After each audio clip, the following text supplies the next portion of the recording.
Today, Mr. President, the Senate will wrap up consideration of a broad bipartisan effort to update our approach to competition with China. This bill has accelerated an important conversation on a topic we all know deserves our full attention.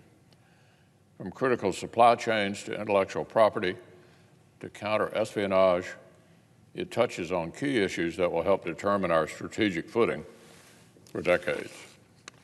That's why an overwhelming majority of us, myself included, voted to proceed to the measure here on the floor. Not because the bill was already perfect. In fact, as the ranking member of the Commerce Committee noted when it was reported out, the legislation was not ready for prime time. Rather, we took it up precisely because it deserved robust debate and amendment. So I was glad that several of our colleagues were allowed to offer substantial revisions here on the floor. In particular, I'm glad the Democratic leader thought better of blocking Chairman Wyden and Ranking Member Crapo from including their bipartisan provision on combating illicit trade practices. But I was disappointed that he proceeded with an effort to end this important debate without allowing the Senate to consider a number of other outstanding Republican amendments. There's no practical reason our consideration of this important issue should have to compete for sufficient space on the Democrats' dance card. We're talking about making America more competitive with its biggest and fastest growing rival. If any issue demands thorough, exhaustive debate, it's this one. Unfortunately, the final bill we'll be voting on today will remain incomplete. It includes several smart, targeted measures, but leaves many more on the table. And so it will advance as an imperfect approach to an extremely consequential challenge. One thing this legislation did demonstrate extremely well, however, was that the rules of the Senate don't stand in the way of bipartisan legislating. Needless to say, final passage of this legislation cannot be the Senate's final word on our competition with China.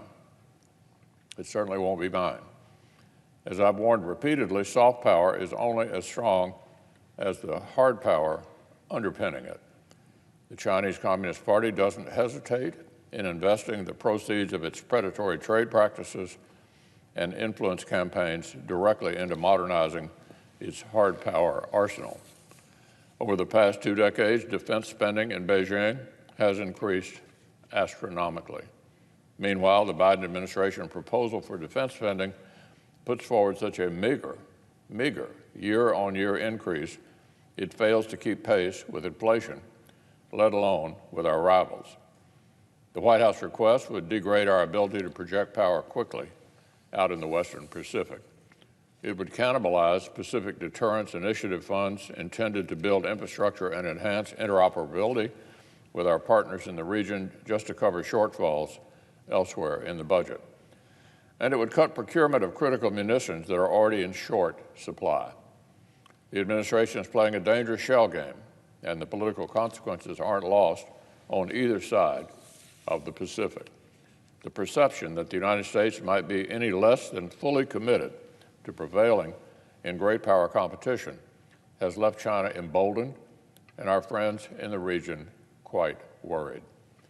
Here at home, the chairman of the Joint Chiefs sounded the alarm, warning that great power peace was, quote, fraying at the edge. Preserving that peace will require more than the action we'll take today. It will require this administration to get serious about funding our national defense. It will require major investment in the sorts of cutting-edge capabilities that deter those who intend harm on America and our allies. So in the coming weeks, we'll see whether Democrats' talk about rebuilding alliances has any substance to it.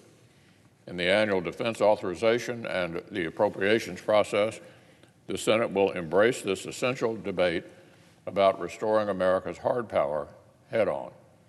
This is a pivotal moment, not a time for half measures on America's national security.